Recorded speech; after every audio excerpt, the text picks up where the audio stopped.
Siempre sentí una extraña fascinación por la Deep Web. Mi trabajo en TI me enseñó que existen rincones de Internet donde las normas se desdibujan y la mayoría de las personas ni sospechan.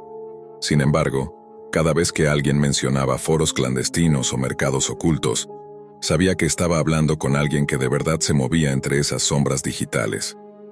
Con el tiempo desarrollé un instinto casi instintivo. Basta un comentario o una mirada para reconocer a quien ha husmeado demasiado en la web profunda.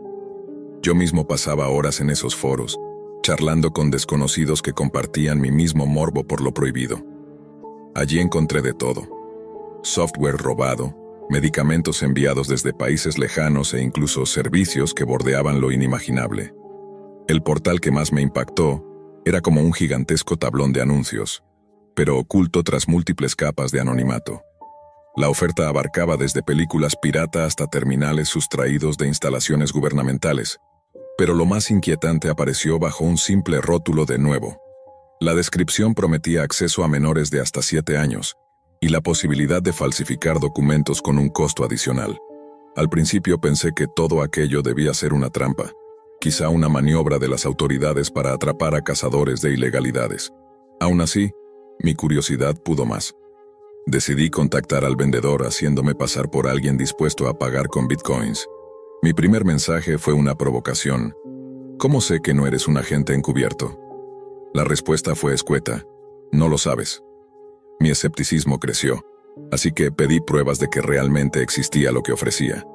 El vendedor respondió preguntando si buscaba un niño o una niña y de qué edad. Opté por un varón de 5 años. Pocos minutos después llegaron las primeras imágenes. Un niño sonriente en un sótano rodeado de juguetes, y otra donde veía a Bob Esponja en la televisión. Mi corazón se aceleró. ¿Ese es el menor que vendes?, pregunté. Sí, es uno de ellos, confirmaron. Para asegurarme de que no era todo un montaje, el vendedor me pidió mi nombre. Con cierta tensión respondí Marcus. Por supuesto, no era mi verdadero nombre. Tras casi una hora sin noticias, comencé a temer que hubiera interceptado un mensaje policial o, peor aún, que el tipo me estuviera rastreando. Entonces, de repente recibí un archivo MP4. Inmediatamente lo descargué. En el vídeo aparecía ese mismo niño jugando con carritos Hot Wheels. Se oía una voz masculina, que supuse era la del vendedor, preguntándole: ¿cómo te llamas? Thomas, respondió el pequeño. ¿Quién te está filmando? Tío Walter. ¿Para quién es este video? Para tío Marcus. ¿Y por qué hacemos este video?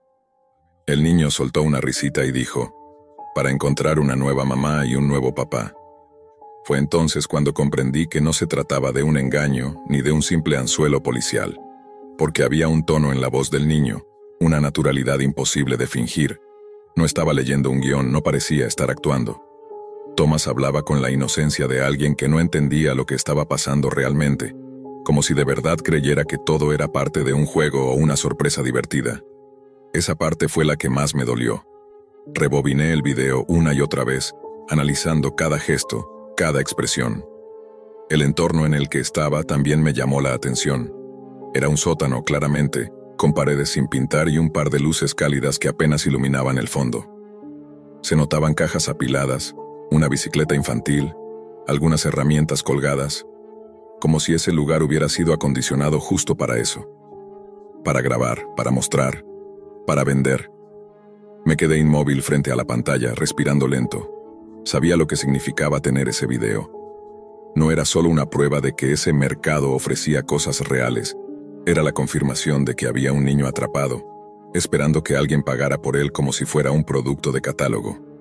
Era el rostro, la voz y la risa de un ser humano completamente ajeno al horror en el que estaba metido. El vendedor me escribió de nuevo como si nada de eso fuera anormal. Como ves, Thomas es real. Muy bien educado, sano, dócil. Busca una nueva familia.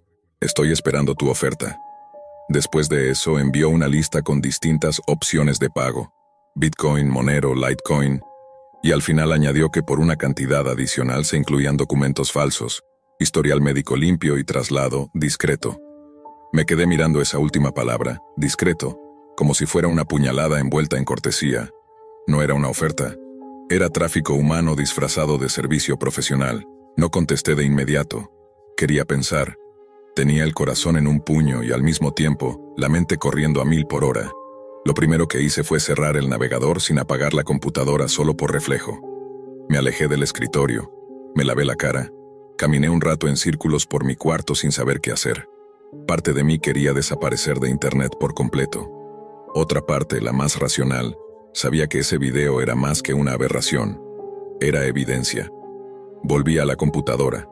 Entré a mi sistema de respaldo y activé un entorno virtual seguro. Guardé el video y las capturas en una carpeta cifrada con una clave que solo yo conocía. Luego comencé a redactar un pequeño documento con todo lo que había pasado. Fechas, horas, nombre del usuario, fragmentos de la conversación, detalles del mercado. Todo lo que pudiera servir. No quería enviar nada con mi nombre real, ni siquiera desde una IP trazable. Ya había estado en la Deep Web demasiado tiempo como para no saber lo que pasaba cuando un archivo mal enviado podía cambiar tu vida. Así que accedí a una red oculta del FBI, esas que solo están disponibles en ciertos directorios profundos y que aceptan denuncias anónimas sobre crímenes de alto riesgo. No fue fácil. Tuve que limpiar mi sistema varias veces, encriptar los datos, subir el archivo por partes, verificar hashes. Todo eso mientras el recuerdo de Thomas me rondaba la cabeza. Su voz, su risa, el tono despreocupado con el que decía que buscaba una nueva mamá y un nuevo papá. No lo decía como si supiera que lo vendían. Lo decía como si alguien se lo hubiera explicado como un cuento, como si de verdad creyera que estaba a punto de tener una nueva familia y no lo peor de lo peor. Cuando por fin subí todo, me quedé sentado frente al monitor sin hacer nada. No había una confirmación automática, ni un mensaje de «gracias por tu colaboración». Nada, solo el silencio. Y en el fondo, esa sensación punzante de que había cruzado una línea de la que ya no podía volver atrás. Pasaron horas, luego días, y aunque intentaba continuar con mi vida, ir al trabajo, responder correos, reanudar proyectos, todo parecía teñido de gris. Cada vez que encendía la computadora, miraba de reojo las carpetas ocultas donde había guardado las copias cifradas, preguntándome si debía eliminarlas o si era mejor conservarlas por si acaso. Me convertí en alguien paranoico. Apagué todas las cámaras, cubrí las webcam con cinta negra, cambié mis contraseñas, desinstalé programas innecesarios. Comencé a tener pesadillas con sótanos, con niños riendo en la oscuridad, con voces sin rostro que repetían mi nombre real aunque yo nunca lo hubiera escrito. Empecé a notar movimientos raros en mis redes sociales, correos de cuentas sin remitente, notificaciones de actividad en lugares donde nunca me conectaba. Pero no sabía si eran señales reales o el resultado de haber visto demasiado de cerca. Una noche, cerca de las 3 de la mañana, me despertó una notificación en el móvil. Era una alerta del sistema de monitoreo que había instalado semanas antes en mi red. Detectaba tráfico inusual, conexiones entrantes desde direcciones que jamás había visto. Durante unos minutos no me moví. Solo miraba la pantalla, sintiendo cómo la sangre me abandonaba el cuerpo. Era como si alguien hubiese cruzado el umbral. No solo había mirado lo que no debía, sino que había llamado la atención de aquellos que preferían permanecer en las sombras. Apagué todo. Corté el Wi-Fi, desconecté la computadora, saqué la batería del celular. Me senté en la oscuridad temblando y solo podía pensar en Thomas. ¿Lo habrían rescatado? ¿O seguía atrapado en aquel sótano, esperando a otro tío Marcus? Pasaron semanas. Nunca supe nada. Ni una confirmación, ni una noticia, ni siquiera un arresto que pudiera asociar con el mercado donde encontré ese anuncio maldito. Pero tampoco hubo represalias. Nadie tocó mi puerta. Nadie me siguió. Con el tiempo, el tráfico en mi red volvió a la normalidad. Mi paranoia disminuyó, aunque nunca del todo.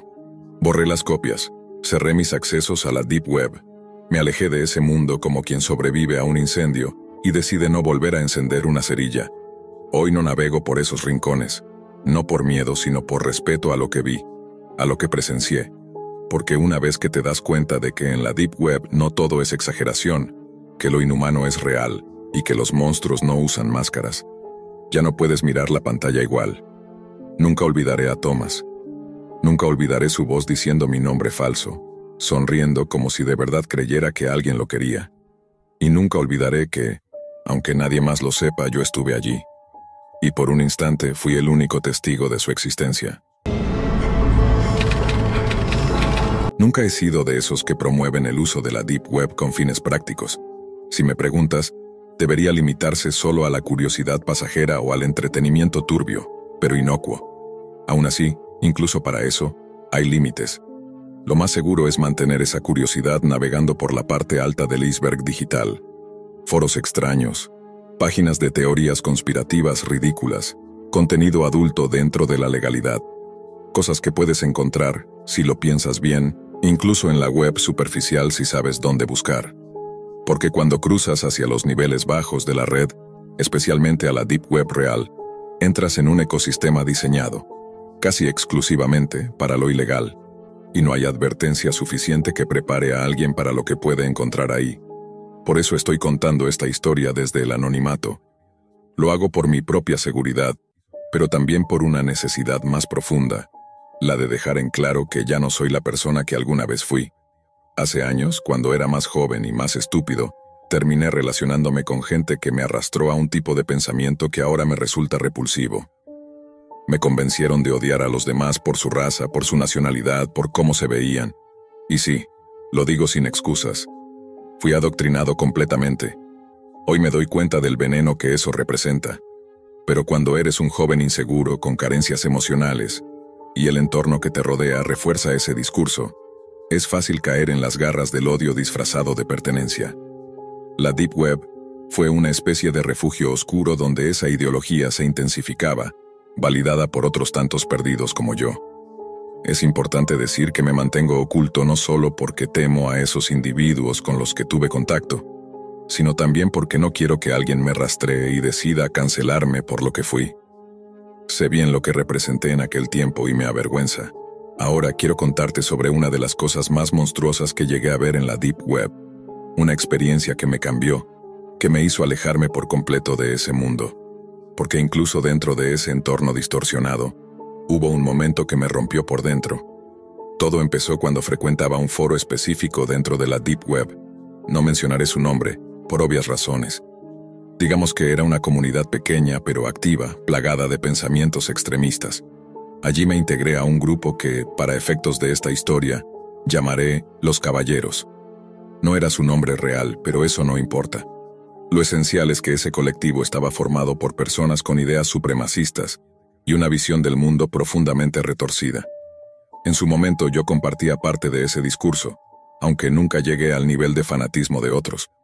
Ellos hablaban de sus enemigos, que solían ser figuras públicas, políticos, líderes comunitarios, o simplemente personas de cierto origen étnico. Y lo que discutían no era simple crítica, eran fantasías violentas, muchas veces narradas con detalles grotescos, sobre lo que harían si tuvieran a esas personas frente a ellos. Durante mucho tiempo, esas publicaciones eran, en teoría, solo palabras. Palabras horribles, sí, pero sin acciones concretas detrás. Aún así, el solo hecho de que esas conversaciones existieran me fue carcomiendo por dentro, aunque no quería admitirlo. Pero la línea se cruzó cuando el tono del foro cambió. De repente, comenzaron a aparecer publicaciones con nombres reales. Fotos de personas que, según los usuarios, vivían en sus mismas ciudades. Fotos tomadas a escondidas, en patios, desde autos, en supermercados. Junto con las imágenes, compartían direcciones, lugares de trabajo, marcas de automóviles y hasta los horarios en los que esas personas salían de casa. Una publicación en particular me marcó. Uno de los usuarios subió un video en el que se grababa a sí mismo entrando a la casa de una familia. Lo hacía durante el día, sabiendo que no había nadie. En el video se le veía destrozando la sala, rompiendo el televisor, volteando los muebles, quebrando los espejos. Después salía corriendo, riendo, como si fuera una travesura sin importancia. Pero lo que más me perturbó fue lo que escribió debajo. Esto es solo el comienzo. Poco a poco, las publicaciones dejaron de ser amenazas anónimas para convertirse en registros de acciones reales. Y entonces llegó el momento que lo cambió todo para mí. Un usuario que decía estar en algún lugar de Texas, escribió un post largo. Explicaba que se había encontrado con un grupo de personas en un área abierta cerca de la frontera. Decía que eran migrantes, y que en vez de denunciarlos o ignorarlos, los había convencido de que podían quedarse en un terreno abandonado de su propiedad. Les ofreció refugio temporal, los hizo entrar, les dio un mínimo de confianza, y luego, cuando ya estaban dentro del edificio, sacó una pistola y... Lo que vino después me cuesta describirlo. Ese hombre no solo narraba con orgullo lo que hizo, se jactaba, se reía en los comentarios, y para probar que no mentía, subió imágenes y datos. Incluso llegó a mostrar una foto de una niña pequeña. Dijo que no sabía qué hacer con ella, que no quería hacerle daño, pero que ahora estaba sola. Ahí fue cuando otro usuario, uno de los más antiguos del foro, le respondió. Le dijo que podía encargarse del problema, que conocía a alguien en el norte del país que podría estar interesado, que incluso había dinero de por medio. Fue en ese instante cuando me desconecté. Cerré la computadora, me levanté y supe que algo en mí había muerto. No pude dormir esa noche, ni la siguiente. Me sentía sucio, cómplice, aunque no hubiera hecho nada directamente. Solo el hecho de haber estado ahí, de haber leído todo eso, me hizo sentir como si llevara una marca invisible en la piel. Una mancha que no se borra.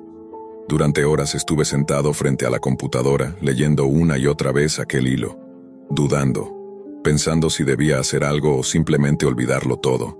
Pero no podía olvidarlo. No después de haber visto esa foto. No después de haber leído esas palabras. Tomé capturas de pantalla.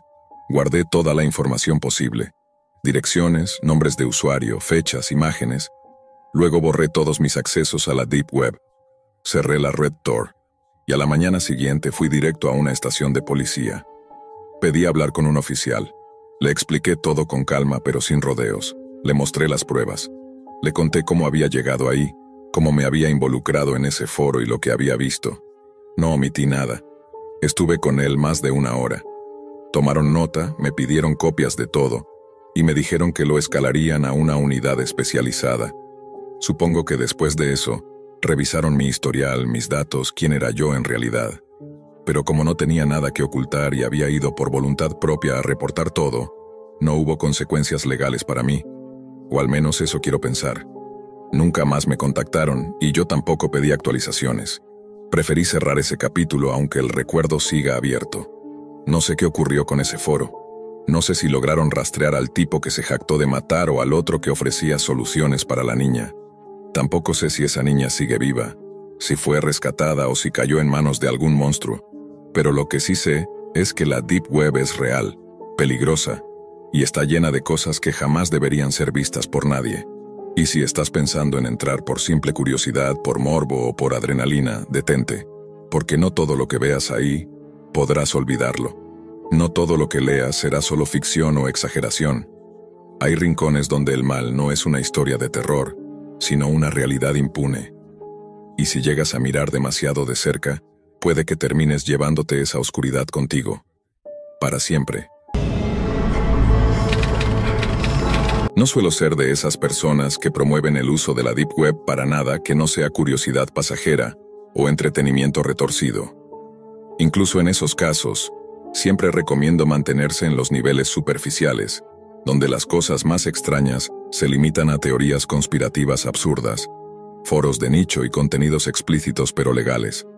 Lo que existe más abajo, en las profundidades reales de la red oscura, es un entorno cargado de actividades ilegales, depravación y auténtico peligro. Y aunque muchos sienten una atracción morbosa hacia ese mundo, mi consejo es siempre el mismo: no lo hagas. Dicho eso, y aunque sé que puede parecer contradictorio, decidí compartir esta historia de manera anónima, por razones obvias de seguridad. No quiero que se malinterprete lo que voy a contar. No comparto ni justifico las creencias ni las acciones de los involucrados. Pero viví algo tan cercano a una historia que vi en uno de tus videos que no pude evitar relacionarla. Quizá recuerdes un relato antiguo en tu canal sobre un grupo de chicos que, trasteando con páginas ocultas de la Deep Web, terminaron en un sitio espeluznante donde se comercializaba carne humana. Ese sitio funcionaba como una carnicería virtual. Ofrecían diferentes cortes, recetas, recomendaciones para preparar la carne, e incluso prometían obtenerla fresca bajo pedido, lo que implicaba que tenían víctimas listas para ser sacrificadas y entregadas. Yo no sé si esa historia era totalmente cierta, o si la página en cuestión era una trampa de alguna fuerza policial encubierta. Pero sí puedo asegurar una cosa: Existen lugares reales en la Deep Web donde se comercializa carne humana. Y aunque me revuelva el estómago decirlo, he tenido contacto con individuos que aseguran haberla probado. La describen como similar al sabor de la ternera, aunque dependiendo del físico de la persona puede parecerse más al cerdo. En lo personal eso me parece repulsivo. Solo de pensarlo me dan náuseas. Si algo puede impulsarte al veganismo, es saber que hay gente allá afuera dispuesta a comerse a otro ser humano con total naturalidad. Lo que me ocurrió no fue exactamente lo mismo que a esos chicos de la historia, pero sin duda gira en torno al mismo tema. Navegando por la Deep Web, encontré un sitio diferente pero igual de perturbador. No voy a decir su nombre, ni cómo llegar a él. No quiero que nadie intente replicar mi error, porque esto va más allá de un mercado negro. Esto era un culto. Un grupo con creencias tan distorsionadas que me costaba trabajo procesar que fueran reales. La página estaba dedicada enteramente al canibalismo, pero no con fines de comercio ni placer. Para ellos, comer carne humana era una práctica espiritual, una forma de rendir culto a algo mayor. Según su ideología, amar al prójimo no es suficiente. También debes consumirlo. Y no lo decían como una metáfora. Sí, suena como una broma de mal gusto. Incluso yo me reí en voz alta cuando leí una frase tipo, amas verdaderamente a alguien cuando estás dispuesto a saborear sus huesos con salsa barbacoa. Pero al continuar leyendo, me di cuenta de que hablaban completamente en serio. El sitio era el portal de una secta caníbal que creía fervientemente que el acto supremo de devoción y elevación espiritual era devorar a otro ser humano. Según ellos, ese acto transformaba al comensal, elevándolo por encima de lo humano, acercándolo a lo divino. Su doctrina decía que el ser humano está en la cima de la cadena alimenticia, pero que solo aquellos que se alimentan de otros humanos pueden dar el siguiente paso evolutivo y espiritual. Comían carne no por hambre, sino por convicción sagrada. Decían que hacerlo alteraba tu esencia, tu biología, y que te hacía trascender a algo superior. Todo en ese sitio tenía el tono típico de un grupo sectario. Usaban un lenguaje rebuscado, casi profético, lleno de referencias a la voluntad del elegido, el camino hacia la carne eterna, y otros delirios místicos. Hablaban de un líder que había recibido el llamado divino en una visión, y cuya misión era guiar a la humanidad hacia la salvación a través del consumo ritual de carne humana. Lo más inquietante era que tenían una sección para nuevos miembros. Uno podía dejar su correo encriptado o acceder a un chat encriptado para organizar una reunión de iniciación. Todo parecía estar diseñado para reclutar incautos o víctimas bajo el pretexto de una ceremonia espiritual. Aunque no lo decían abiertamente, todo el entorno sugería que muchos de los asistentes no salían vivos. Además, como en la otra página, también ofrecían detalles específicos sobre la preparación de la carne. Hablaban sobre qué cortes eran más suaves, qué condimentos resaltaban mejor el sabor de ciertas partes del cuerpo, e incluso tenían instrucciones sobre cómo cocinarla, sin comprometer su pureza energética. Tenían un apartado dedicado a medidas de seguridad sanitaria, algo tan absurdo como escalofriante, donde explicaban cómo reducir el riesgo de enfermedades al consumir carne humana. Pero lo más enfermizo de todo era la sección donde presentaban a sus miembros, cada uno con un perfil, como si fuera una red social privada, nombre falso, edad, experiencia con la práctica, su corte favorito, y hasta una breve biografía sobre cómo habían encontrado el camino de la carne. Era como una especie de comunidad, pero de personas que se comían entre sí. En su conjunto, la página parecía una mezcla entre un foro sectario, un recetario y un catálogo humano. Algo completamente fuera de cualquier parámetro moral o legal, y sin embargo con un nivel de organización que demostraba que no era una simple fantasía. Era real, operaba en lo más profundo de la Deep Web, y lo peor es que hay personas, muchas más de las que uno creería, que están dispuestas a seguir esa locura. Hasta aquí te puedo contar por ahora.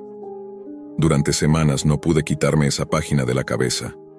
No volví a entrar, pero cada detalle que había leído quedó grabado en mi memoria, como si se tratara de una pesadilla que no podía olvidar. Las frases, las recetas, los rostros sonrientes de los miembros que se presentaban como si formar parte de aquella secta fuera algo de lo más normal. Todo me parecía tan surreal que llegué a pensar que tal vez mi mente había exagerado lo que vi. Hasta que recibí el correo. Una noche cualquiera, en la bandeja segura de uno de mis correos cifrados, apareció un mensaje. Sin remitente, sin asunto, solo una línea. Tú ya eres parte de esto, no puedes desverlo. Y debajo un enlace encriptado. Nunca hice clic. Lo borré de inmediato. Formateé el equipo, quemé todos los discos donde alguna vez guardé capturas de pantalla y cambié mis claves. Pero algo dentro de mí ya se había quebrado. Saber que hay personas organizadas, convencidas de que consumir carne humana es un camino espiritual, es algo que te cambia para siempre. Y no por lo grotesco, sino por lo cercano. A veces, al cruzarme con alguien en la calle, me pregunto si ese rostro sonriente no será el de alguien que también accedió a esa página. Si esa mujer que habla con su hijo en el parque no será parte de esa comunidad. Si ese hombre que está frente a mí en la fila del supermercado no habrá probado ya carne humana. No puedes saberlo, y eso es lo más aterrador. No sé si realmente buscan reclutas o si todo es una trampa para atraer víctimas. No sé si el sitio sigue activo, pero sé que existía, y sé que no era una simple broma enferma o una creepypasta mal escrita. Era real, al igual que muchas otras cosas que se esconden bajo las capas más oscuras de la Deep Web. Tal vez fue un error explorarla, tal vez no, pero si un día dejo de responder, si desaparezco sin dejar rastro, ya sabrás por qué fue. Solo espero que, si eso pasa, tengan la decencia de servirme con una buena ensalada. Dicen que el equilibrio es importante. Aunque hoy en día hablar de la Deep Web se ha vuelto casi un tema trillado, hace una década era diferente. En ese entonces, el acceso a ese rincón oculto de Internet estaba envuelto en un misterio oscuro y atrayente. Muy pocos sabían cómo navegarla, y quienes lo hacían a ciegas, sin entender realmente los riesgos que implicaba. Nosotros pensábamos que lo teníamos bajo control. Mis dos amigos y yo ya habíamos entrado varias veces a la Deep Web, estudiábamos tecnología, así que creíamos conocer las reglas del juego. No revelar información personal, no interactuar, nunca descargar archivos. Pero esa noche nos demostraría que, sin importar cuán preparados creas estar, la Deep Web siempre puede enseñarte lo que es el verdadero horror. Todo comenzó con una conversación casual en el campus. Ian, uno de mis amigos más cercanos, nos dijo que había encontrado algo increíble en la Deep Web, algo que simplemente teníamos que ver con nuestros propios ojos. Dijo que no podía explicarlo con palabras, que había que experimentarlo en persona. Nos citó en su casa para el día siguiente. No era raro que Ian nos mostrara enlaces extraños. Siempre andaba escarbando en lo más profundo de Internet, obsesionado con las capas más ocultas de la red. Así que David y yo aceptamos. Al llegar a la casa de Ian, todo parecía perfectamente normal. Sus padres nos recibieron con una sonrisa, nos ofrecieron algo de comer y se mostraron igual de agradables que siempre. Ian solía decir que sus padres eran artistas, liberales, de mente abierta. Todo en la casa reflejaba eso. Cuadros pintados por ellos, esculturas raras, decoración extravagante. Después de cenar pizza, subimos a su habitación. Allí estaba su computadora, lista, encendida, con el navegador Tor abierto. Mientras conversábamos de cosas cotidianas, Ian copió una dirección encriptada y la pegó en el navegador. Sabía exactamente lo que hacía. La página tardó en cargar, y cuando finalmente apareció en pantalla, supe al instante que habíamos cruzado una línea peligrosa. Era una de esas legendarias Red Rooms, transmisiones en directo de tortura real en la Deep Web. Ian lo había hecho. Había conseguido acceso a una de las transmisiones más infames y prohibidas de toda la red oculta. David y yo entramos en pánico. Le exigimos que saliera inmediatamente. Estábamos aterrados de solo estar conectados ahí. Se hablaba mucho de hackers que rastreaban a los curiosos, que podían invadir tu red y arruinarte la vida solo por estar observando. Pero Ian estaba tan embobado, tan fascinado con lo que veía que no nos hizo caso. David también empezó a mostrarse más curioso que preocupado. Me sentí completamente solo en mi angustia. Decidí quedarme. Me repetía que no era mi computadora, que mientras no interactuara ni escribiera nada estaría a salvo. Y entonces lo vimos. En la pantalla aparecía un hombre completamente cubierto por un traje de cuero negro, incluidas manos y rostro. Frente a él una mujer adulta atada a una silla, claramente angustiada. El tipo comenzó a torturarla sin piedad. Fue una escena tan cruda, tan violenta que el estómago me dio vueltas. y justo cuando pensé que no podía ponerse peor, sacó una cuerda gruesa y la rodeó alrededor del cuello de la mujer. No quise mirar. Me giré y sentí que iba a vomitar. Mientras yo luchaba por no descomponerme, noté que David e Ian seguían pegados al monitor, como hipnotizados. En ese momento uno de ellos dijo algo como, «Ya terminó, se la llevaron». Luego abrieron la sala de chat y comenzaron a leer lo que escribía la audiencia. Eran mensajes extrañamente normales. La gente hablaba como si estuviera en un foro de cocina o en un grupo de amigos. Comentaban sobre su día, pedían opiniones, incluso hablaban de comida. Uno de esos mensajes me heló la sangre. ¿Se están divirtiendo? ¿Quieren más pizza? David y yo nos quedamos paralizados. ¿Era una coincidencia? ¿Era parte del show? Era viernes por la noche después de todo. Tal vez solo estaban bromeando. Pero el ambiente se volvió irrespirable. Ian, sin consultarnos, escribió de vuelta. «Estamos perfectos, yo sí quiero más pizza más tarde». Le grité. Le dije que estaba loco, que qué rayos pensaba que estaba haciendo. Él solo sonrió. No quería ser descortés. Después de todo, ya nos dieron pizza mientras trabajaban. «¿Quiénes?», le pregunté. «Mis padres», dijo con total naturalidad. «Son los que están en la Red Room». En ese instante supe que todo era real. El horror no estaba allá lejos, en alguna parte desconocida de la Deep Web. El horror estaba ahí mismo, en esa casa, con nosotros adentro. David se apresuró a abrir la puerta para escapar, pero se quedó congelado. Frente a él estaban los padres de Ian, y el mismo hombre del traje negro que habíamos visto en la transmisión. Sin decir nada se acercaron. Fue lo último que recuerdo antes de que el sujeto me cubriera la cara con un pañuelo empapado de algo que me hizo perder la conciencia. Desperté con las luces rojas quemándome los ojos. Estaba completamente atado con cinta adhesiva, igual que David, que yacía a mi lado. No podíamos hablar, apenas podíamos movernos. Estábamos en la misma habitación que habíamos visto en la Deep Web, ese cuarto siniestro con instrumental quirúrgico, cámaras, sangre, y el cuerpo mutilado y decapitado de la mujer que había sido asesinada momentos antes. El olor era insoportable. Quise gritar, pero solo salían gemidos apagados. Mis ojos se toparon con una escalera. Reconocí el lugar. Aún estábamos en casa de Ian. Fue entonces cuando el hombre de negro apareció frente a nosotros, esta vez con un cuchillo enorme. Se aseguró de caminar justo frente a la cámara, como si supiera que aún lo estaban viendo del otro lado. Luego se detuvo junto a mí y sin decir palabra deslizó el filo por mi cuello. No para cortarme, sino para hacerme sentir el miedo, para advertirme. Después, se volvió hacia David. Lo siguiente fue aún peor. El hombre se alejó por unos segundos y volvió con un teléfono en la mano. En la pantalla se mostraba algo que jamás imaginé. Una votación. Era una encuesta cerrada, como si los espectadores del otro lado de la Deep Web hubieran estado decidiendo en tiempo real quién de nosotros debía morir. El resultado estaba claro. Aún atado, temblando, entendí lo que significaba. David había sido elegido. Sin una palabra, el sujeto dejó el teléfono sobre la mesa, dio un paso atrás y corrió hacia nosotros con una velocidad salvaje, el cuchillo en alto. No tuve tiempo de moverme. En un segundo ya estaba sobre David, apuñalándolo una y otra vez con una furia mecánica. Más de 10 veces en cuestión de segundos. David lloraba, gritaba ahogado por la cinta que le cubría la boca, su cuerpo sacudiéndose con cada estocada. No era solo el sonido de la carne siendo perforada, era el horror de verlo morir frente a mí, de no poder hacer nada. Pero lo que más me marcó fueron sus ojos. David me miraba mientras moría, llenos de lágrimas, de confusión, de súplica. No entendía por qué. No comprendía quién lo mataba ni por qué nosotros. Eran los ojos de un chico que solo quería terminar la universidad, abrazar a su perro, seguir con su vida. Ojos que no merecían ver lo que estaban viendo. Y entonces, simplemente, se apagaron.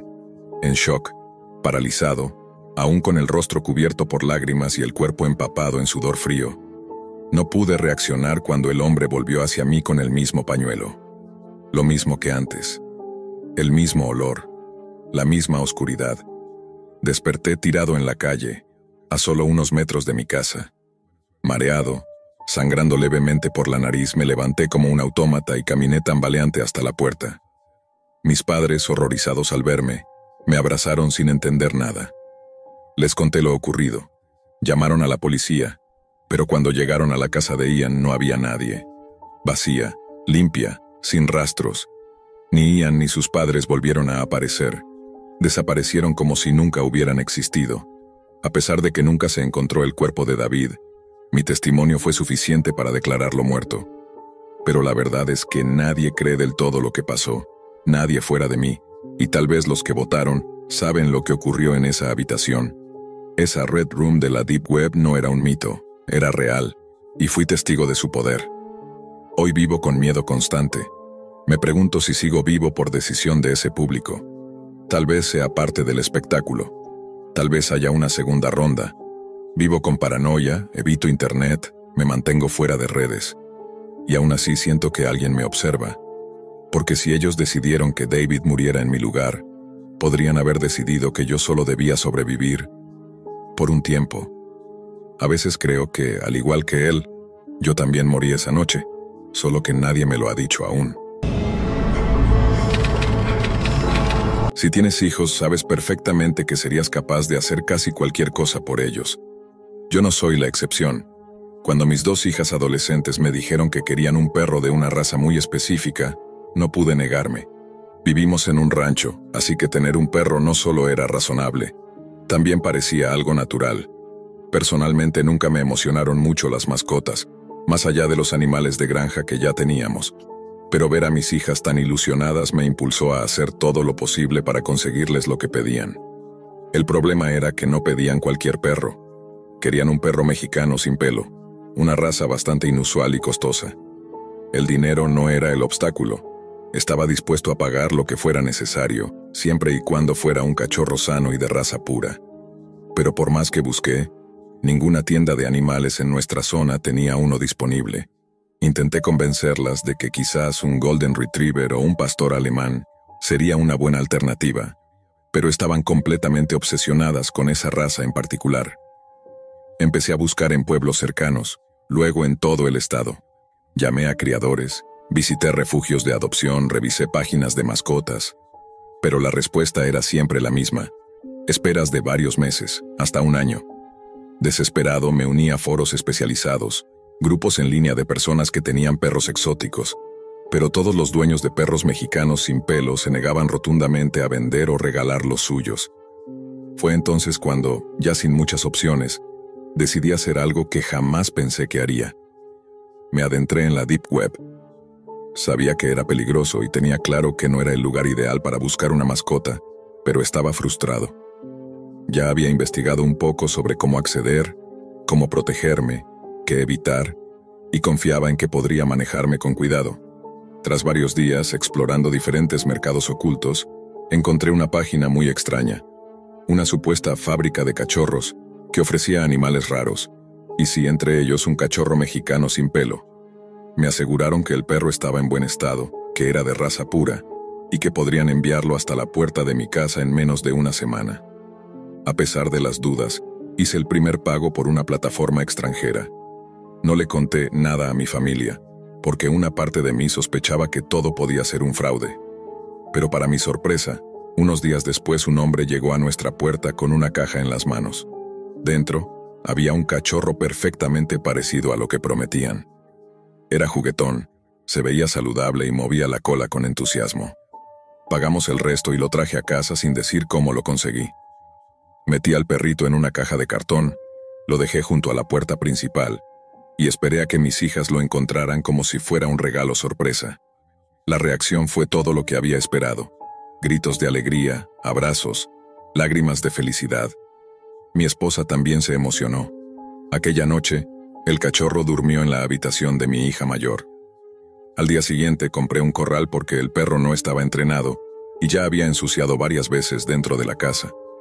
Como no teníamos acceso a un entrenador profesional, mi hija decidió enseñarle lo básico por su cuenta. Con el paso de las semanas empecé a notar cosas extrañas. Algunas gallinas desaparecieron sin dejar rastro, y los animales del rancho comenzaron a actuar de forma inusual. Las vacas parecían enfermas. Los caballos se ponían nerviosos cada vez que el perro se acercaba. Al principio no le di mucha importancia. Pensé que era cuestión de tiempo para que los demás animales se acostumbraran al nuevo integrante. Pero los meses pasaban y el comportamiento de los animales seguía empeorando. Mientras tanto, el cachorro crecía y aprendía comandos básicos con rapidez. Era increíblemente inteligente. Me sentía orgulloso de haber conseguido algo así a través de la Deep Web, pensando que había logrado lo imposible. Pero la ilusión duró poco. Una tarde, mientras mi esposa y yo tomábamos té en el porche, mi hija llegó llorando. Nos dijo que el cachorro la había mordido. Era extraño porque nunca se había mostrado agresivo. Supusimos que había sido un accidente durante el juego. La llevamos al médico y tratamos de no hacer un escándalo. Pero las desapariciones de animales continuaron. Instalé una cámara de seguridad en el gallinero para atrapar al posible culpable. La primera semana no hubo ningún incidente. Pero un día volví a encontrar aves muertas. Revisé las grabaciones y no vi absolutamente nada. Ninguna interferencia, ninguna figura sospechosa. Al día siguiente, uno de nuestros caballos apareció muerto en su establo. Tenía una herida extraña en la pata, una mordida que no se parecía a nada que hubiera visto. Fue entonces cuando empecé a conectar los puntos. Todo había comenzado desde que ese perro llegó a casa. Empecé a observarlo más de cerca. Me di cuenta de que era demasiado afectuoso con la familia, pero cuando estaba solo en el patio o en los alrededores, su actitud cambiaba completamente. A veces lo veía caminando sobre dos patas como si fuera una persona. Pensé que quizá mis hijas le habían enseñado un truco, pero lo más inquietante era que no mostraba interés por los juguetes, ni por la cama que le habíamos comprado. En cambio, pasaba horas rondando el corral y observando a los animales con una mirada extrañamente calculadora. Puse otra cámara, esta vez oculta, en el establo. No se lo mencioné a nadie. Quería estar completamente seguro. Al revisar las grabaciones al día siguiente, lo que vi me heló la sangre. En la pantalla de mi computadora apareció algo que me costó aceptar. Era el perro, pero no el cachorro inocente que jugaba con mis hijas. Era otra cosa. Una criatura espeluznante que fingía ser un perro. Entró al establo en mitad de la noche, caminando sigilosamente entre las sombras. Luego, frente a una vaca dormida, abrió la boca más allá de lo natural, con una lengua anormalmente larga que revelaba un segundo conjunto de dientes ocultos. Se lanzó sobre el abdomen del animal y mordió con fuerza. La vaca ni siquiera tuvo tiempo de quejarse. Se desangró en silencio mientras aquella criatura lamía su sangre con calma, como si lo hubiera hecho muchas veces antes. Cuando terminó, el perro, o lo que fuera, se dirigió al tanque de agua del ganado. Se zambulló y salió como si nada, dejando su pelaje limpio de sangre. Yo estaba paralizado viendo el video. Afuera, ese mismo animal jugaba felizmente con mis hijos. Los llamé con voz tranquila. Les dije que entraran a la casa y el perro los siguió dócilmente. En ese momento supe que debía deshacerme de él, costara lo que costara. Le mostré la grabación a mi esposa. Al principio no quería creerlo, pero al ver la boca desfigurada y la segunda hilera de dientes, comprendió que aquello no era un simple cachorro. Ella también aceptó que debía irse. Pero mientras hablábamos, el perro estaba ahí, en silencio, sentado en una esquina escuchándonos. Me recorrió un escalofrío. Cuando intenté levantarlo para meterlo en mi camioneta, comenzó a gruñir de una forma que nunca había escuchado en mi vida. Mis hijas lloraban, se negaban a que lo sacáramos. Solo ellas podían acercarse sin que mostrara agresividad. Pero yo sabía lo que había visto. No tenía más opción. Fui por mi rifle. Cuando regresé, até al perro a un árbol. Estaba preparado para hacer lo que tenía que hacer. Mis manos temblaban, pero mi determinación era más fuerte. Justo cuando apunté para disparar, el animal hizo lo inimaginable. Se transformó. Su cuerpo se retorció. Su lengua volvió a salir, pero esta vez los dientes interiores se abrieron completamente, mostrando una boca dentro de otra. Era un monstruo, no un perro. En ese momento se soltó de la cuerda, mordió el lazo y se lanzó directo hacia mi hija menor. Mi instinto fue más rápido. Le disparé 3 veces antes de que pudiera alcanzarla. Cayó al suelo, convulsionando. Su sangre no era roja. Era un líquido espeso, oscuro como la tinta, que se extendía por la tierra. Mis hijas gritaban. Mi esposa intentaba protegerlas, pero yo sabía que tenía que terminar con esto de una vez por todas. Me aseguré de que estuviera muerto. Luego lo decapité y llevé el cuerpo a una zona aislada del rancho, donde lo quemé por completo.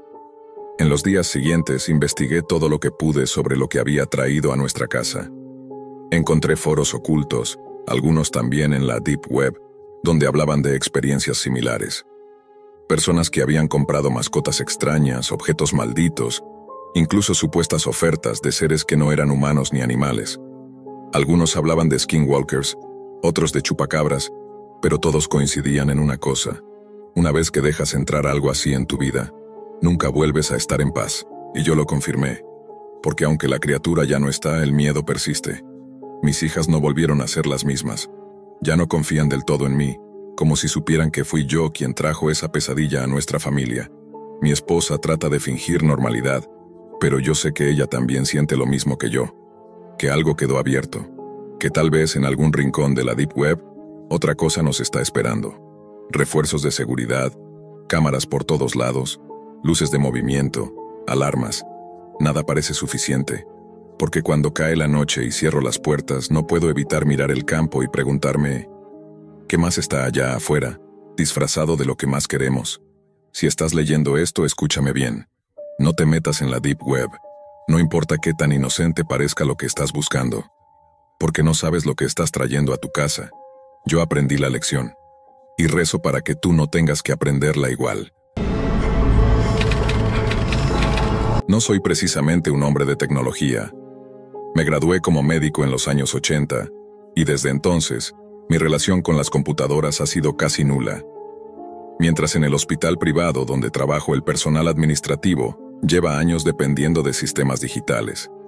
Yo siempre he preferido las notas a mano, la agenda de papel y la pluma confiable. Es decir, me acostumbré a una rutina analógica, alejada del mundo digital que, para muchos, ya es parte natural del día a día. Mis hijos, en cambio, viven en ese universo. Pia, mi hija menor, tiene 12 años y ya domina el Internet mejor que yo. Marcos, el mayor, tiene 14 y es un genio para todo lo que implique computadoras. Incluso mi esposa, que maneja todas las facturas y los trámites del hogar de forma digital.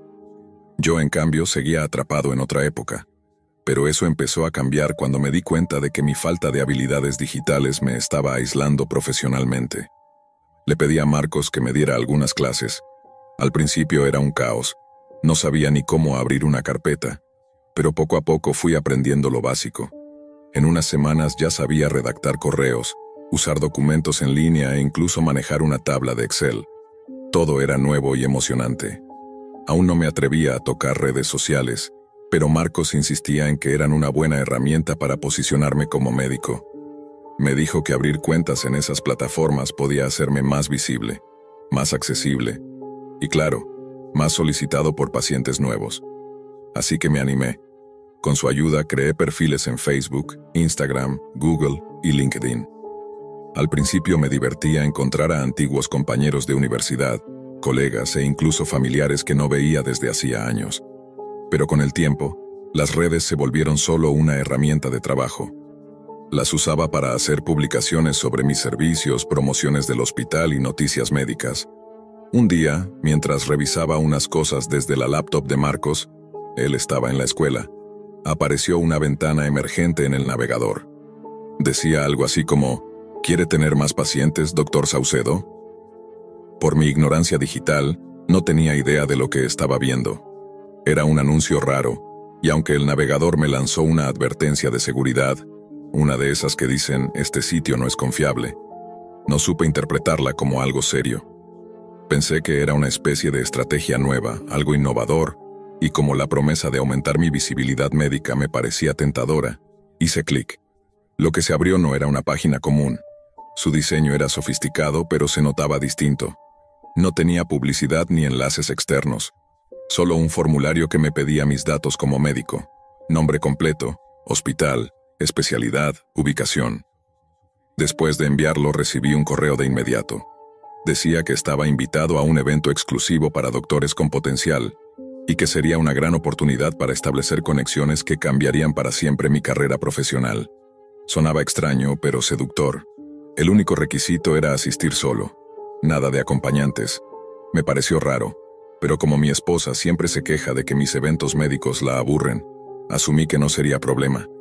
Además, todo se veía tan profesional que decidí no cuestionarlo. Era en un lugar elegante, y la cita era dentro de una semana. El día llegó. Me puse uno de mis mejores trajes, Llevé mis tarjetas de presentación y salí dispuesto a hacer contactos importantes. El lugar del evento era un salón grande, lujoso, con decoración moderna y un servicio de catering de primera. A simple vista todo parecía una típica reunión de empresarios. Me tranquilicé. Durante la primera hora, todo se desarrolló con normalidad. Comida exquisita, copas de vino bien servidas, música ambiental. Pero en cierto momento, el ambiente cambió. La música cesó abruptamente. Las luces se atenuaron. Todos los invitados se apartaron dejando libre la pista de baile. Hubo un silencio denso, casi inquietante. En medio de ese vacío, aparecieron cerca de una docena de figuras vestidas con túnicas negras. Llevaban sombreros cónicos altos y, lo más inquietante, máscaras demoníacas cubriéndoles completamente el rostro. Caminaban en fila, sin hablar, sin mirar a nadie. Se posicionaron en círculo en el centro de la pista, y allí había un bebé. Un niño muy pequeño, probablemente de menos de un año. Las luces estaban enfocadas sobre él, cegadoras, y el llanto del niño retumbaba en todo el salón. Busqué con la mirada a los padres, pero nadie reaccionaba. Ninguno de los presentes parecía escandalizado. Era como si estuvieran hipnotizados, como si todos esperaran lo que iba a ocurrir. Uno de los encapuchados se acercó al bebé y pronunció unas palabras en lo que parecía ser latín. Los demás comenzaron a trazar figuras alrededor del pequeño con unos polvos de colores brillantes. Era un ritual. El niño lloraba cada vez más fuerte, pero nadie intervenía. Yo quería hacerlo. Parte de mí, la parte médica, quería correr a levantar al niño y sacarlo de ahí. Pero había algo en el aire, algo intangible, que me paralizaba. Todos seguíamos sentados. Nadie se movía. Entonces el líder del grupo sacó un cuchillo. Cortó la frente del bebé y luego su brazo. No fue una herida mortal, pero sí lo suficientemente profunda como para provocar un grito desgarrador. Aquello era real, era brutal. Y nadie se oponía. Ni siquiera yo. No supe por qué, pero simplemente no pude moverme. Cuando el ritual terminó, los encapuchados se separaron. Uno de ellos se acercó directamente a mí. Se quitó parcialmente la máscara y dijo llamarse Jonathan. Me habló con una familiaridad inquietante. Sabía mi nombre completo, mi especialidad, el nombre de mi hospital, hasta las redes sociales que había abierto. Parecía haber investigado cada detalle de mi vida. Me miró directo a los ojos y me dijo: «Doctor Saucedo, vino a esta reunión buscando conexiones para atraer más pacientes, ¿no? Pues aquí tiene una oferta. Podemos asegurarle más clientes que nunca, una reputación médica imbatible y recursos ilimitados para su hospital. Pero claro, todo tiene un costo». Tragué saliva, nervioso. Jonathan no se detuvo. «No queremos dinero, ni sus propiedades. Solo algo simbólico. Un compromiso. Necesitamos el alma de uno de sus hijos». Mi rostro debió delatar mi espanto, pero él se apresuró a aclarar: «No lo tomaremos físicamente. Nadie va a secuestrarlo. Solo queremos un acuerdo. Usted acepta entregarnos simbólicamente a uno de sus hijos, y nosotros haremos lo demás. Piénselo como una ofrenda para desbloquear su verdadero potencial». Recuerdo ese momento como un estado de trance. Una parte racional de mí gritaba que era una locura, pero otra, cegada por la promesa de éxito, pensaba en el hospital lleno, en las filas de pacientes, en el prestigio. Pensaba en cómo eso beneficiaría también a mi familia, y entonces respondí: «Está bien, pueden tomar a Pía». Jonathan asintió satisfecho. «El trato está hecho, doctor». No dijo más. Se alejó con la misma calma con la que había llegado. Poco a poco los encapuchados se dispersaron. La música volvió. La fiesta continuó como si nada hubiera pasado. Era como si el ritual nunca hubiera ocurrido. Esa noche volví a casa. Mi esposa estaba con Pía, que había despertado gritando con fiebre. Se notaba alterada, fuera de sí. Yo, aún con el traje puesto, la revisé. Le administré algo para bajarle la temperatura y la acosté. Pensé que todo se calmaría, pero no lo hizo. Desde aquella noche la salud de Pía comenzó a deteriorarse. Primero fueron las pesadillas, después el miedo irracional, luego los episodios de delirio. Decía que veía figuras con máscaras que no la dejaban dormir. No comía, no sonreía, no quería salir. Día tras día, la veía desvanecerse frente a mí. Y en el fondo, aunque me negaba a aceptarlo, sabía perfectamente lo que estaba ocurriendo. Al principio intenté racionalizar todo lo que estaba pasando. Me dije que eran coincidencias, que Pia simplemente estaba atravesando una crisis nerviosa, que tal vez era una etapa. La llevamos con varios psiquiatras, psicólogos, neurólogos, pero nadie podía explicar lo que le ocurría. Cada especialista encontraba síntomas físicos y mentales, pero ningún diagnóstico tenía sentido. Nadie podía explicar las marcas en su piel, como rasguños profundos en la espalda que aparecían por las noches, ni las convulsiones que sufría mientras dormía. Era como si estuviera siendo atacada por algo invisible. Una noche el grito fue tan fuerte que ambos, mi esposa y yo, corrimos a su cuarto. Pia estaba temblando, empapada en sudor, con la mirada completamente perdida. Al levantar su camisa vimos las heridas, como si algo con garras hubiera desgarrado su carne. Mi esposa gritó. Yo quedé paralizado. Esa fue la gota que derramó el vaso. Esa misma madrugada le confesé todo. Le conté sobre la fiesta, sobre el ritual, sobre el niño, sobre Jonathan y sobre el pacto. Esperé que me gritara, que me golpeara, que me abandonara, pero solo lloró. No hubo palabras, solo lágrimas. Y luego una oración. Se encerró en el baño durante casi una hora. Cuando salió me dijo, esto no es humano, esto viene de otro plano, y tú abriste la puerta. Al día siguiente contactó a la iglesia. Llamó a un viejo sacerdote que había sido su maestro espiritual durante años, el padre Héctor. Un hombre firme, con voz templada y ojos que parecían haberlo visto todo. Vino esa misma tarde. Entró a la habitación de Pia, la miró a los ojos, le tomó la mano y dijo en voz baja, aquí hay algo oscuro, muy oscuro. Esto vino de la Deep Web, pero lo que lo habita no es digital, es antiguo, y tiene hambre. Yo no entendía cómo un hombre de fe podía hablar con tanta certeza sobre cosas tan modernas, pero él parecía saber exactamente lo que pasaba. Le conté todo de nuevo, sin omitir nada. Él escuchó en silencio, con los ojos cerrados, y cuando terminé dijo, el trato fue real, la ceremonia fue auténtica, su hija fue marcada. Esa noche el padre Héctor hizo lo que llamó un ritual de limpieza espiritual. No era un exorcismo, al menos no en el sentido hollywoodense. Era una especie de bautizo inverso, una ceremonia de purificación que mezclaba oraciones, agua bendita, incienso y palabras en latín que me recordaron lo que escuché en aquella fiesta. Parecía funcionar. Esa noche Pia durmió tranquila, sin gritos, sin arañazos, sin visiones. Durante los siguientes días comenzó a sonreír de nuevo. Comió por primera vez en semanas, nos abrazó, nos dijo gracias, y por un momento creí que lo habíamos logrado, que el horror había terminado. Pero el padre Héctor fue claro. Esto no es un cierre, es un respiro. El demonio al que se le prometió un alma no va a desaparecer, volverá, vendrá a reclamar lo que es suyo. Su recomendación fue tajante. Debíamos desaparecer, romper todo vínculo con la vida anterior, mudarnos lejos, muy lejos, a un sitio donde la señal de internet apenas existiera, donde no hubiera conexión con los sitios de la Deep Web, porque según él esas entidades se alimentan del anonimato, del acceso ilimitado, de los portales abiertos entre realidades. Y así lo hicimos. Vendí el hospital, liquidé mis bienes. Nos mudamos a España, a un pueblo pequeño entre las montañas donde no hay hospitales, ni redes sociales, ni anuncios emergentes prometiendo fama y fortuna. Aquí trabajo como curandero, atendiendo a gente con remedios naturales, infusiones y rezos, lejos de los quirófanos, lejos de la tecnología, lejos de esa maldita red oscura que me lo ofreció todo, y casi me lo quitó todo. Pia ahora está mejor, pero no es la misma. Hay noches en que despierta y susurra cosas en idiomas que no reconoce. A veces dice que lo sueña, que Jonathan la observa desde la esquina de su cama. Y yo solo puedo sentarme a su lado, tomar su mano y rogar que el precio ya esté pagado. Nunca volví a usar una computadora. Nunca volví a entrar en la Deep Web.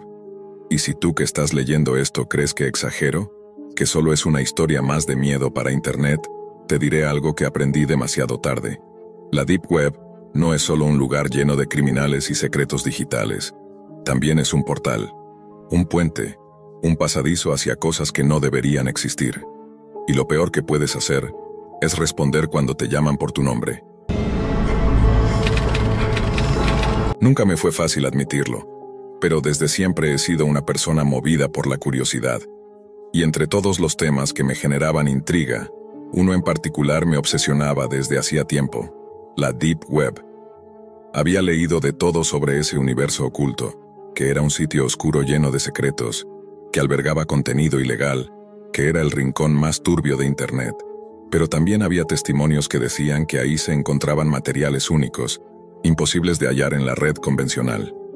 No sé si fue por simple aburrimiento o por esa necesidad de experimentar lo prohibido, pero una tarde decidí que era momento de comprobarlo por mí mismo. Antes de adentrarme en ese mundo, intenté prepararme.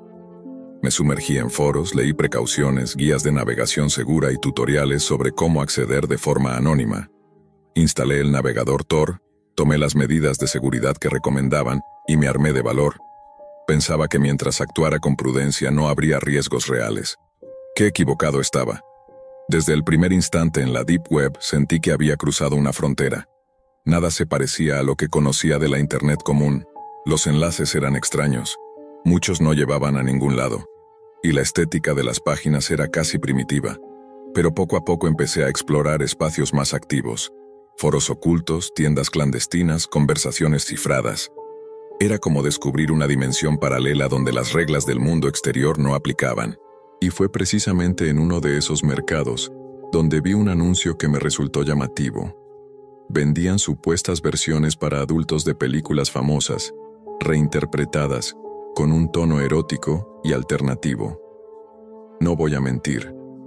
Me dio curiosidad. La publicación era explícita, prometía parodias sexuales de grandes éxitos del cine y además ofrecía un paquete completo por un precio muy bajo. Las reseñas eran positivas y el vendedor parecía confiable, así que me dejé llevar. Pagué con criptomonedas. Otro mundo completamente nuevo para mí, siguiendo las instrucciones exactas. Todo ese proceso tenía algo de clandestino, como si estuviera protagonizando una película de espionaje. Una vez completado el pago, recibí un enlace cifrado para la descarga. Lo que obtuve fueron varios archivos de video, cada uno con nombres que parodiaban títulos conocidos del cine de superhéroes, ciencia ficción y comedia. Me acomodé frente a la computadora, curioso por ver qué clase de contenido había comprado. Abrí el primer archivo, esperando encontrar alguna producción casera, quizás vulgar o ridícula, pero inofensiva. Sin embargo, desde los primeros segundos, supe que no era lo que había imaginado. El video comenzaba de forma simple.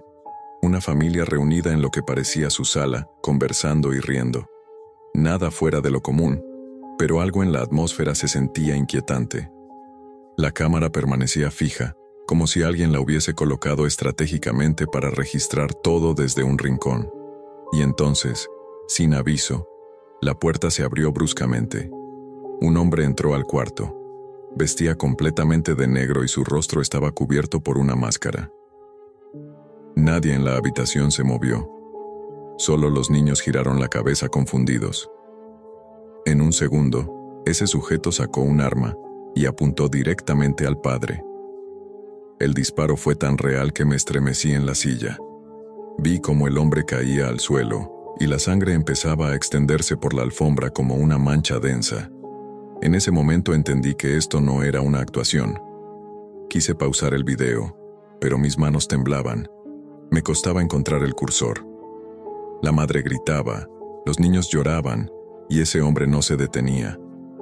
Tomó a la mujer por la fuerza y la arrastró fuera del campo de visión, mientras los pequeños sollozaban sin poder moverse. Finalmente logré detener la reproducción. La imagen congelada de uno de los niños, con los ojos llenos de lágrimas, quedó fija en mi pantalla. Sentí náuseas. Me levanté bruscamente y fui al baño, convencido de que iba a vomitar. No podía procesar lo que acababa de ver. ¿Era esto real? ¿Acaso había comprado una snuff movie por accidente? Una parte de mí quería pensar que era una especie de montaje cruel, pero algo en las miradas, en los gestos y en la crudeza de todo lo que presencié, me decía que no había nada falso en ese video. Pasados unos minutos, todavía mareado y con el estómago revuelto, me dije que tal vez si veía un poco más, descubriría alguna señal de que todo era actuado. Tal vez era una broma pesada, así que estúpidamente volví a mi escritorio, apreté el play y dejé que siguiera corriendo. Lo que vi después fue incluso peor. El sujeto regresó, arrastrando a la madre, ahora inconsciente, mientras los niños seguían allí. Lo que sucedió después, no puedo ni escribirlo. Fue una aberración indescriptible. Salté de la silla, apagué el monitor y me alejé como si la computadora fuera a quemarme. Sentí un terror visceral, un asco que me recorría entero. Me encerré en el baño de nuevo y lloré. Sí, lloré como no lo hacía desde niño, porque algo dentro de mí se rompió, porque había cruzado una línea de la que no se puede volver, porque aunque no quise, ahora era testigo de un acto atroz capturado y vendido en la Deep Web como si fuera entretenimiento. El resto del día estuve en trance. Apenas podía hablar. No comí. No contesté el teléfono. Cada vez que cerraba los ojos, las imágenes del video volvían. Me sentía manchado, culpable, cómplice de algo monstruoso. Pensé en ir a la policía, en entregar todo y explicar lo ocurrido. Pero la idea de que me detuvieran por poseer ese material me paralizó. ¿Y si no me creían? ¿Y si pensaban que yo era parte de todo eso? Esa noche no dormí. Me quedé en la cama, dando vueltas, mordiéndome las uñas, escuchando cada ruido como si alguien hubiera entrado a mi casa. Sentía que me observaban, que en algún rincón, los mismos monstruos que grabaron ese video estaban al tanto de que yo lo había visto. A la mañana siguiente, después de un café que no pude terminar, tomé una decisión. Tal vez si revisaba el resto del contenido, encontraría algo que confirmara que todo era falso. Una última esperanza. Una búsqueda desesperada de alivio.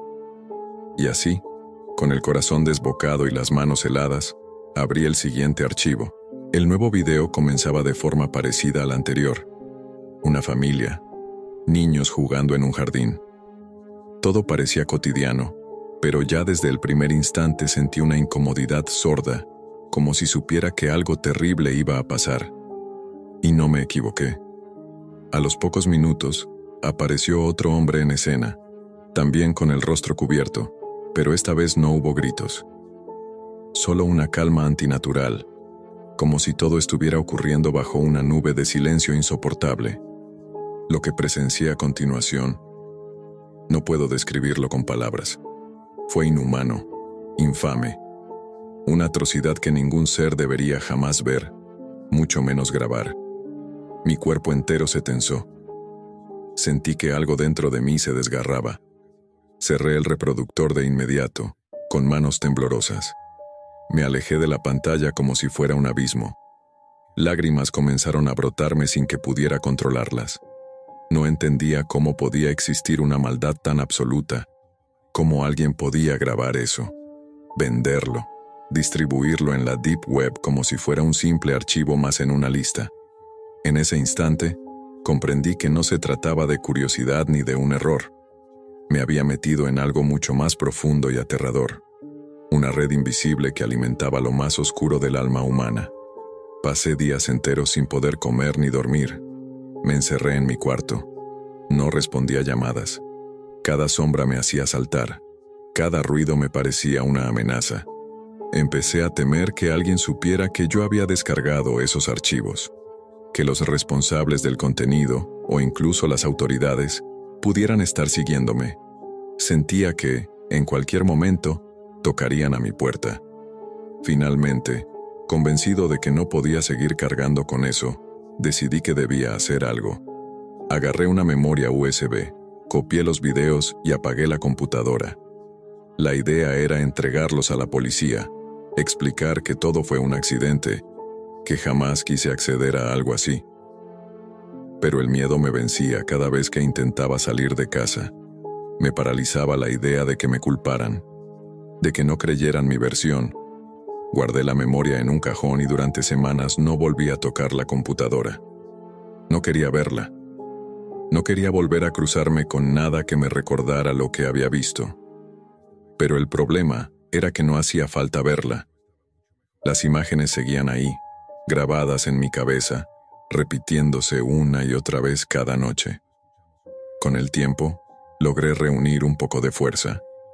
Volví a encender el equipo, localicé los archivos, los eliminé uno por uno, Vacié la papelera de reciclaje y formateé todo el disco. Luego hice lo mismo con la USB. Físicamente ya no quedaba rastro, pero el daño estaba hecho. Mi mente había sido testigo de algo que no se borra con un clic. Pensé en denunciar el sitio de la Deep Web donde los había comprado. Pero, ¿cómo? ¿A quién? Todo era anónimo. Todo era intangible. Y lo más doloroso era saber que seguramente, mientras yo intentaba olvidar, otras personas seguían accediendo a ese mismo contenido, o incluso peor. Hoy han pasado ya varios meses desde aquello. Poco a poco he vuelto a una rutina. Trabajo, salgo, finjo que estoy bien, pero no lo estoy. A veces, sin motivo, me detengo y siento que me falta el aire. Otras veces despierto empapado en sudor, recordando los gritos, las miradas, la sangre y la culpa. La culpa nunca se va. Todo por dejarme arrastrar por una curiosidad estúpida. No escribo esto por redención, ni por dramatismo. Lo hago como una advertencia, porque sé que no soy el único que ha sentido curiosidad por la Deep Web, por lo oculto, por lo prohibido. Pero hay puertas que nunca deberían abrirse. Hay cosas ahí abajo que te cambian, que te rompen.